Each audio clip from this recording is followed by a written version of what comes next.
Ci sono alcune cose che il successo non è. Non è fama, non è denaro o potere.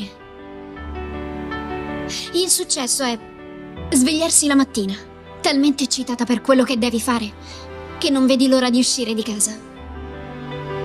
È lavorare con gente che la pensa come te. Il successo è avere un contatto con il mondo e dare emozioni agli altri. È riuscire a trovare un modo per unire persone che non hanno nulla in comune se non un sogno e andare a dormire la sera sapendo che hai dato il meglio di te. Il successo è gioia e libertà e amicizia. E il successo è amore.